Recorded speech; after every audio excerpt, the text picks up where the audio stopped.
अच्छा, encounter, law and order कुछ नहीं है, एनकाउंटर कर दो, सबका कर दो, फिर सारे गुनहगारों को कर दो ना। इतना इतना ही तुम्हें, इतनी ही देशभक्ति तुम्हारे अंदर जाग रही है, गुनहगारों को गोली ही मारना है, सारे गुनहगारों को मारो।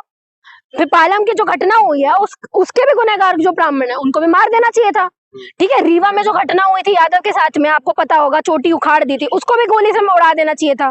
ठीक है, जो यहाँ पे क्या नाम है, इटावा की जो घटना हुई थी, वहां पे भी मार देना चाहिए था। लेकिन भारतीय जनता पार्टी का ये एक तरीके से जब से सरकार में आई है तब से तो गुंडा माफिया में तो डर है ना। तरुण वाले मामलों में भी जो गुंडे, ये गुंडाई हरकत नहीं है, ये जाके बोलना कि गोली ही चला दो, ये गुंडाई वाली हरकत नहीं है। किसी के घर का बेटा गया है, किसी के घर का चिराग उजड़ गया है। ओहो, आपको अभी बहुत चिराग समझ में आ रहा है, अभी बेटा उजड़ना समझ में आ रहा है। जो दूसरे मरते हैं तब आपको ये समझ में नहीं आता कि एक लौती लड़की का रेप हो गया, ठीक है, एक हमारा घर का चिराग मर गया, तब आपको याद नहीं आता है।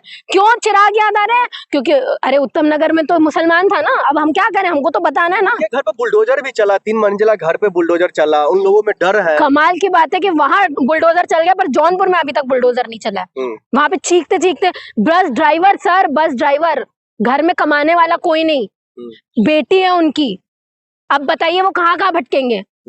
सोचा कभी ये चीज? और वो आदमी फरार ऐसे ही पकड़ा, ये तो बुलडोजर चलाते हैं ना। सरकार है, रेखा गुप्ता जी एक महिला का दर्द समझ रही है, इसलिए तो कार्रवाई कर रही है। इनको दर्द क्यों नहीं समझ में आता? बुरारी यहीं पे है ना, यहीं पे है ना बुरारी। बुरानी में क्या घटना हुई आपको नहीं पता क्या? उसको भी गिरफ्तार करना चाहिए जिसने ये सारी चीजें की। इतने लोगों ने घेर के मार दिया उस आदमी को, तब आपको नहीं समझ में आता? तब रेखा गुप्ता कहाँ चली जाती है, तब उनको इतना दर्द क्यों महसूस नहीं होता? आप ही लोग बार बार रेखा गुप्ता जी के कानून व्यवस्था पर, दिल्ली में महिलाओं को, ये कोई व्यवस्था नहीं है कि दिख जाए तो गोली मार दो।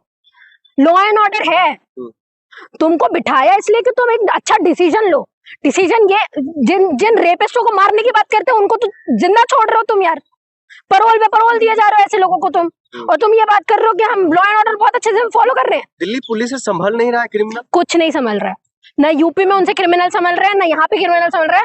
जो क्रिमिनल को ना दिख रहा है ना, वो इसलिए क्योंकि इनके पार्टी में भर्ती हुए, सारे गुंडा ही इनके पार्टी में लोग हैं, सारे रेपिस्ट इनके पार्टी में है।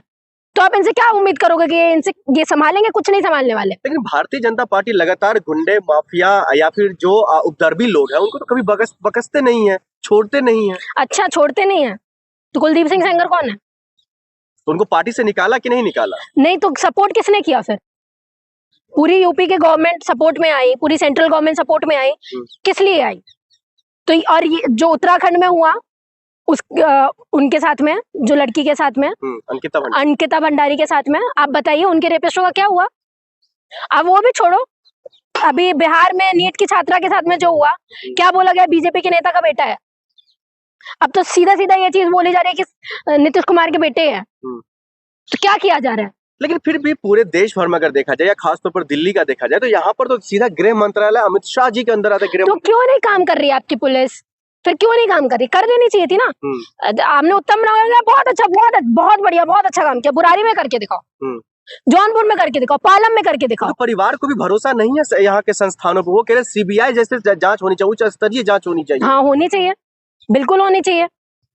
ये सरकार जब केजरीवाल को अंदर डाल सकती है और वो निकलने के बाद भी आज भी ये प्रूफ नहीं कर पाई कि लिकर स्कैम जो है उसमें गुनहगार अरविंद केजरीवाल जी हैं, तो ये सरकार तो कुछ भी कर सकती है। तुम तो नॉर्मल लोग हो यार, वो बैठे बैठे सीएम को नहीं छोड़ रही है सरकार।